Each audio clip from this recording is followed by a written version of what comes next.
Thanks, Adrian, and nice to see that we've got a chair up here that matches my hair. So we've heard a lot today about the growth in New Zealand. We achieved 3 million visitors per annum this year, and there are some forecasters out there that are saying that we will actually be at 4 million by 2019 in 4 short years. That visitor growth is forecast to come from a lot of emerging markets, such as South America, Indonesia, India, and obviously from some of our more traditional markets as well.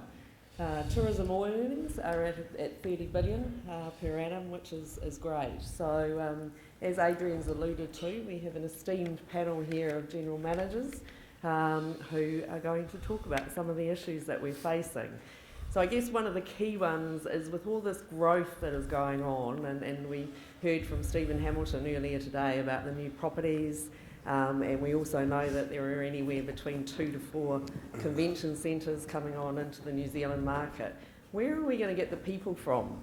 We're hearing from the New Zealand government that we need to be employing New Zealanders. So what are we doing as a sector to actually employ Kiwis, and how do we retain the people that we've actually got in the sector? Vim, I'll pick on you. Obviously, I think if you absolutely one of the biggest challenges we have at the moment is getting the right people in the right jobs. There's a lot of I think as we discussed, the industry in New Zealand has somewhat a reputation that it is not necessarily the most attractive industry to work in, and I think as an industry we definitely need to turn that around, and I think there's several programs in place that we are trying to turn that around. But that's critical to sustain the high level of service that I think we have in this country at the moment. If you look at New Zealand, the level of service compared to other countries is quite high, but if you want to sustain that with the growth of tourism, we really need to make the industry more attractive. So that means hotels, and we spend a lot of time on developing our people, working with local communities, like for example, we work here with local council on the youth employment program. We work with AUT, the colleges, everybody else where we can get local talent in. And New Zealand has a lot of great local talent around, so we don't necessarily need to get them from overseas. There's a lot of people around here. We just need to get them here and make sure we look after them so they actually stay in the industry. I think that's quite a fair comment too, but I think too, for years, you've been in the industry and so on, and I think too, there's that feeling that we've got to raise the profile of the sector and our industry, because I know, quite often you meet somebody, what do you do for a job? I work in a hotel, and they kind of look at you like, when's she going to get a real job? And I think as a sector, we need to really work on raising that profile that we have got, because it is it is serious business, and it's a huge earner for the country and contributor to the economy. Yeah, I feel as the industry is growing in such a pace, to getting the right employees is really a big challenge. If you look at in New Zealand, we got somewhere around 736 education providers, and I think quarter of them, they are offering hospitality education. But what they are turning out is qualified employees, not necessarily employable employees. And when we are trying to train them, and then what happens, many of them, they tend to leave even out of the industry, and even the banks and other service industries, they're trying to attract these people with very lucrative incentives and all. And I believe in the industry, what we need to have is our own programs where we can retain them, where we can offer a growth and a pathway to these guys. Yeah, I can relate to all that. You've all heard or probably read Lee Cockrell's Walt Disney book about creating magic. And with probably our most famous son, Richie McCaw, it's not about magic, it's about hard work. I think today's youth don't realise and probably don't have the ability to see that this industry can lead to great things. I mean, we've all probably been in this industry for a long, long time. Started probably from humble beginnings, whether it's an accountant or a GSA, but gradually moved up. So with perseverance, by talking, connecting, you can make it a career proposition. And I think as leaders, we need to be able to show that, demonstrate it, and encourage it. That's great, thank you. Well, a number of those points I'll make sure I incorporate in our people in skills strategy that I'm just putting the final touches to. Vim touched on it, is about actually delivering that outstanding customer experience, because again, one of the things about New Zealand has been that we're never going to be a volume player, so it is about that target for value. So how do we continue to offer that outstanding customer experience and that individualised experience? Adam, have you got any? I think it's linked to the first question. I think that when you start hearing the stories of automation in our industry, I hark back to the supermarket, and just a show of hands, how many people now use the self-serve part of the supermarket? And I'd suggest most of us use the self-serve part of Air New Zealand and the like. And I think as an industry, we've got to be very careful in New Zealand, and I really want to stay quite New Zealand focused, because I think as a tourism brand, we've got an opportunity to continue to develop ourselves as unique in the world tourism market, and that is to create genuine experiences. And I think you will see automation of check-in and check-out across the world. There's no doubt about that. We will follow suit in regard to other industries. But I think what we absolutely need to focus on is that when you come to New Zealand, what do people take away? They take away that the people they met were genuine, that there was a genuineness about the experience here and not an overly designed tourism experience, that it happens organically to a certain degree, and that comes from our people. And I think we've got real issues around engaging those people in a way that makes them feel part of a bigger industry and gives them staircases that move them towards having sustainable, successful careers. So I think the two are linked, and if we can't, as an industry, put more time and energy into creating a buzz around our industry for our people, not our customers, then we will suffer from automation. I think it's about, guests are looking for, they want to create memories, but they're looking for an experience that is authentic, and we need to ensure that our staff are engaged and that they're genuine when they're actually interacting with our guests too, because, don't remember what the hotel room is necessarily like, but you remember that engagement or that person that you're interacted on with the front desk or in the restaurant. So I think that we've got to be fostering that environment with our staff. Hospitality is what we're... Is this working? Hospitality, we're involved because we say we love people. That's happened from the early days of our careers. To get that message to the people we're working with is often a challenge. I think we do need to look at how we're supporting them with training. We're not going to find I know there was the previous question about finding the right people. We're not going to find the perfect person. It doesn't happen. We were not the perfect person originally either, and we're probably still not. But we're working through things that we're experiencing. With the visitor experience, New Zealand has got a reputation, clean place, a lot of beautiful scenery, whatever it might be. But we've got a little bit of a rough around the edges exterior as well. So people who are travelling from perhaps more sophisticated experiences around the world, we also have to match up our warm, genuine niceness, quirkiness at times, but we still have to get it right. We still have to have the efficiencies there as well. And I think we have a way to go with that. It's interesting you mentioned, right? You're absolutely right. You cannot get the perfect person. It's not, and that's where I think a lot of leadership comes in, and that's where we as managers and we are leaders, and our job is to make it an average person perform good and a good person performing great, right? And that's how we as leaders need to step up and say, how do we develop those team members into something great, doing something great. Yeah, I think Adding so. to the automation, you know, as we are moving more and more into electronic communication, but I still feel the personalized guest contact would still remain paramount. And what we need to develop or look into is the cross-cultural competence in the staff. That's more important. Okay. I Sally, think- just last on that. I think there's a need to admit something. We need to admit that we're not only not going to get quite the right person, we're actually not going to get anything anywhere near right.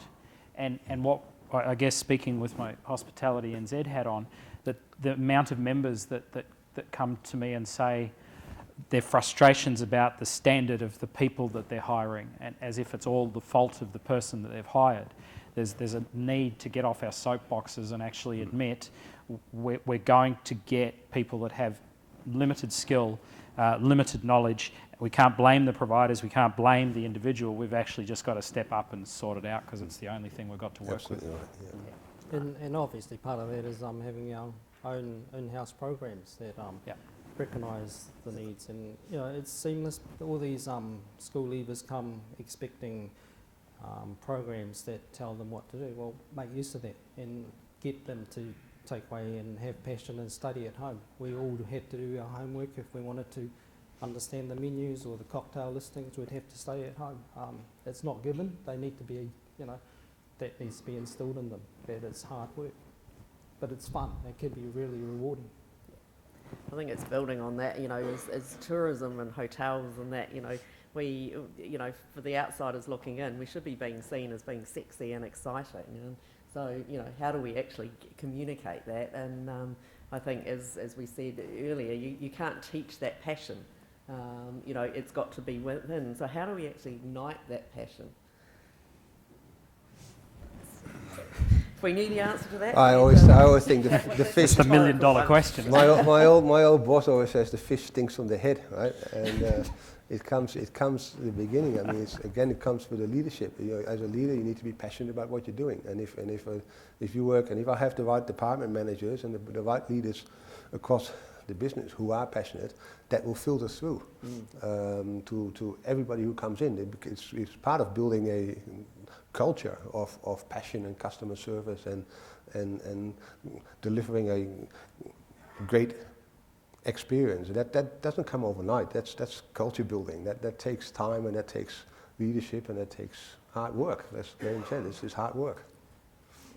It's also finding the person with the spark and then not grinding them down, in the sense that we talk about customer experience being from the minute they start a booking process to the minute they get feedback, ask for feedback after their experience. And as hoteliers, we try and get all of those touch points right. What do we do with our employees that when we hire them at the start, because we've got a gut feeling they've got the right spark for our industry, and the first 48 hours or first week of their experience is all about procedure and all the boring stuff that makes them think, what the hell have I got myself into? And that spark that you hired them for gets beaten to a pulp. So we've got to stop just talking it, we've got to actually hold on to it. Yeah.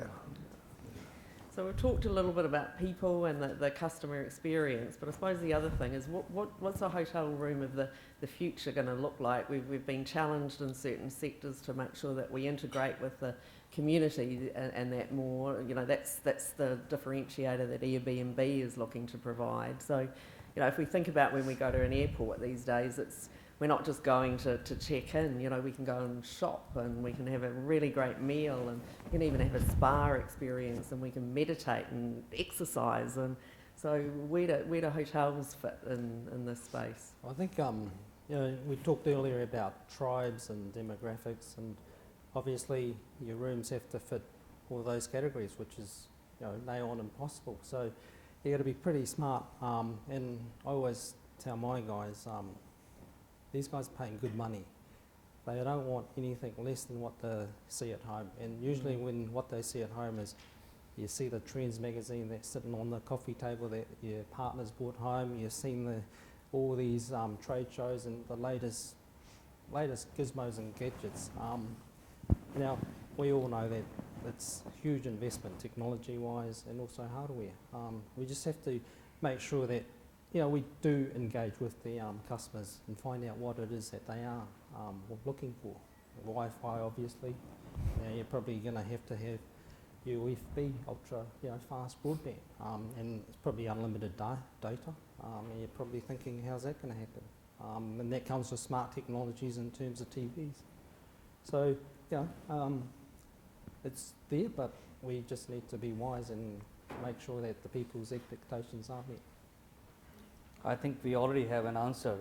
If you look at apartment hotels are doing, better than the convention hotels. So I think the future would be going more towards, like a home away from home. You got a pretty nice apartment with all those gizmos and everything, and also in the mid segment is going to the market focus. I think that the traveller who's, whether it's leisure or business, they are expecting, like I said, more like home. The conveniences, the days of just arriving, key in the door, sleep, shower, off the next day, we expect more. And it doesn't necessarily mean 10 remote controls in the room of all the different. We want it clean still. We still want it maintained well. We do want that interaction, I think, but to have a little bit more space, to have ability to maybe cook something or to wash my clothes. So that is a benefit for the apartment style, I think. I think that's where even the occupancy levels, as we look at, average national, I think is going was 79%, but the apartment hotels are touching over 90. Stop telling them that. Yeah. They might catch on. Well, that leads into the next question, because as you say, I mean, and the theme of this conference is obviously about maximising occupancy. We've also heard as well about the need to maximise not only RevPAR but GoPAR. So we're now starting to see increasing articles in the media about, the need that we need more accommodation providers, particularly in Auckland and Queenstown. So how do we manage that tension between, the call for more providers and how do we sort of avoid the constant boom and bust cycle that we've engaged in quite regularly historically? Well, I think everybody, the first session this morning, the slide told a lot, right? Average rates for Auckland somewhere down there, and the rest of the world is all up there. So we still have a long way to go, and I always say there's a lot of hype that there's not enough supply. At the end, the supply shortage is mainly maybe on a Tuesday and a Wednesday in February and March. But there's plenty of maybe October, November. There's plenty of days around that there's plenty of supply. So I think people need to start. I would be very cautious as a developer to start building big time, because it can bite you back at the end. I mean, the industry needs rate growth in order to modernize and upgrade and meet the standards of what 4 and 5 star, 4.5 and 5 star represents in other markets, and to meet the international consumer needs. So we need rate growth. We don't need more hotel rooms. I think, that's a huge problem in the industry too, is that real bottleneck that you'll have on certain nights of the week and certain months of the year. And then the negative flow on from that is obviously your staffing issues, because you either boom or bust, and also managing your cash flow during those, quieter low periods of time. I think one of the things that we, need to work on is obviously packaging in with events and really maximising what we can cash in from those, events that are bringing people into the city. So, because we just need to extend that shoulder period, because otherwise, we've got, massive occupancy on certain nights of the week and then nothing on others. So it's a real challenge. But also, with Mr. Key's latest regional policy about getting, spreading the economy throughout New Zealand, I think his National Cycle Track will, certainly stand New Zealand in good stead. But having travelled quite extensively around New Zealand, there is a lot of capacity around in the regional centres, your Dunedins, your Invercargills. So whilst we have the big periods of peak in the major cities, Mm. there's no reason why international visitors can't move around the country and have these great experiences. And I think as a destination, New Zealand should think a bit wider ahead than just, sure, we need the big conferences to keep the economy moving and all that, but there are a lot of other attractions in the regional centres, and that frees up. It's probably a bit like Uber, you've got to move the people to where the inventory is and where the people are that can assist the economy. I think this probably need more aggressive approach in regard to the investments. It's not only nationally, but I think we need to attract more international investors and offer them probably more incentives to invest into this industry. As you have mentioned about Mr. Key, I think this has been too reactive and too late. Now we have in 2017 the Masters game coming up, where 35,000 you would have the players and all those people coming and the athletes. Are we ready for that one? Is Auckland ready? Where do we get so many rooms from? So yeah, there's a lot of things which need to be done from the government end, and they need to be more aggressive in this field. What about social media? We've heard a lot about that today. So without giving away any trade secrets, how are all of you actually using social media? Well, it's Um, there. It's There, and you've Is got to that engage delegated in down it. in Yeah. the organisation? No, I mean, social media. I think social media is very obviously it's very relevant. My wife spent lots of time on social media, so I know if we're going somewhere, my wife, the wife always has the influence of where to go, so she picks things up from social media. It's very relevant. So, but it's not relevant for every segment. I mean, there's more certain market segments. Social media is more important than for other market segments, and it really depends on your market where you get your, where you get your business from. So, I think there's definitely consumers behave in a very different way. I really enjoyed those sessions about the social media space because it is really relevant, and I think every hotel, chain hotel or independent hotel needs to be right on top of it. But I wouldn't want to overrate it because at the end it's not the be all end all. It works well for various market segments, but maybe somewhat totally irrelevant for others. Mm. Yeah, being a traditionalist, I think it's another area where you have to maintain and spend time with. We hardly have enough time to meet face to face with those friends that we do have.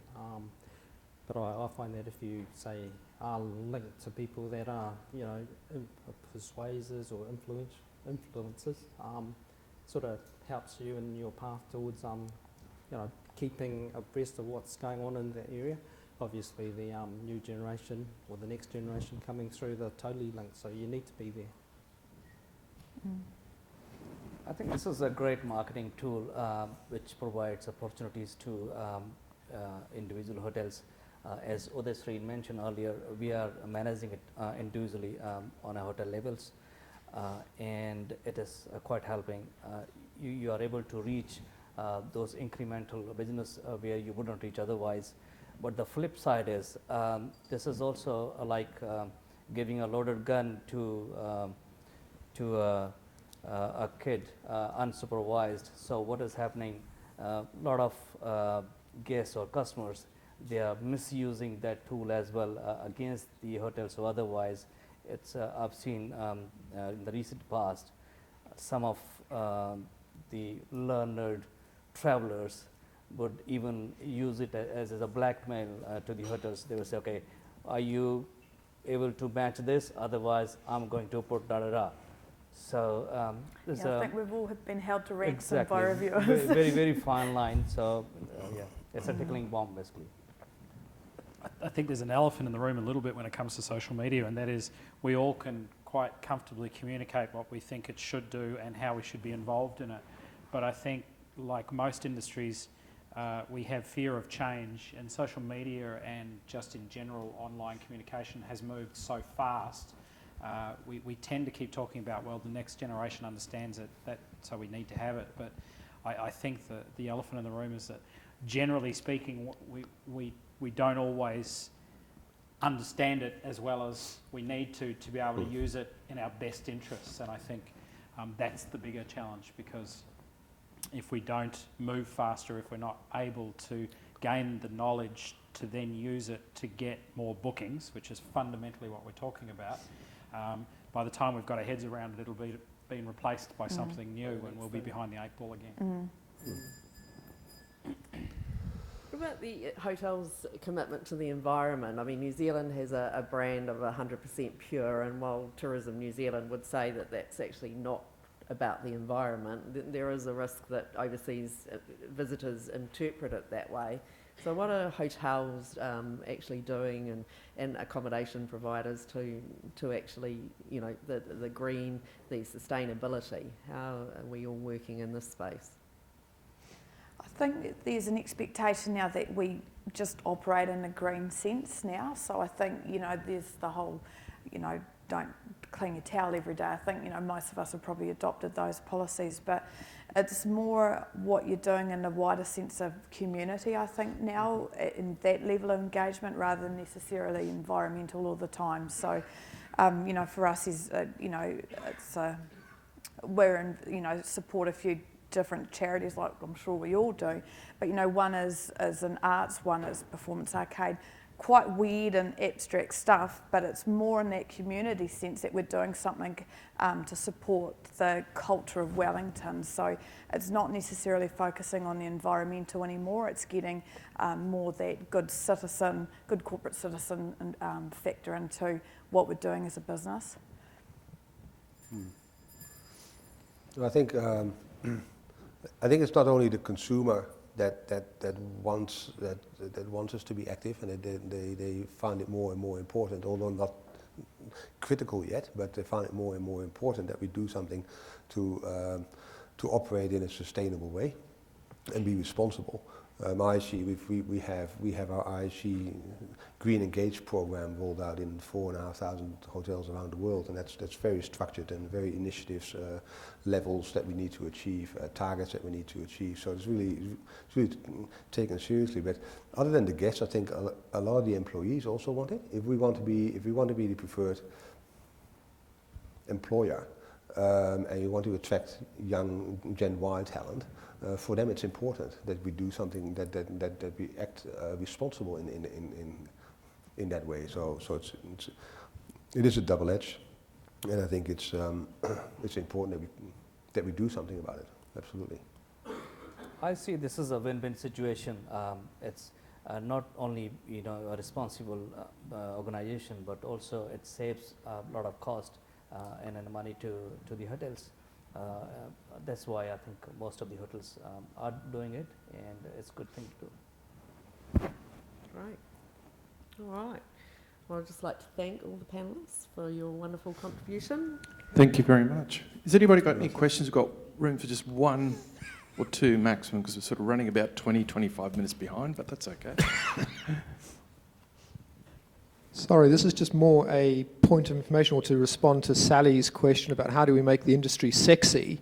And the panel did a fairly good job of saying, yes, we've got in-house programs and we've got to be proactive, but in my mind, it's a little bit too late. We need to actually get out there to the secondary schools and get these people engaged that this industry is sexy, and it's not a job just to bide the time. Because if our biggest resource is our staff, it's too late to have them at the front desk on a program, and we discover then that they're not going to cut the mustard. We have a responsibility as an industry to get out there earlier and do something. Can I just And talk just, at that? yeah. So I think 18 years ago I got asked to join a board which was the training ITO for our industry, and 18 years ago the industry was saying we need to do more to connect. We're 18 years down the track. That ITO is now called Service IQ. They've got a team focused on communicating the tourism and hospitality sector to high school students. And I would just say, if you don't know about Service IQ, then find out and get involved, because I think we need to be careful. Totally agree with what you've said. There is a program out there. We need to empower them to do it on our behalf and give them whatever resources we can to help them do it louder and bolder. And I think just in conjunction with that, TIA is just, and without promoting TIA, we've just released a Tourism Talk newsletter that is going out to over 460 secondary schools. The first one went out yesterday. It's going to the career advisors and the tourism teachers, and we're profiling, you know, the success stories in our sector, because I think that's important as well. Thank you.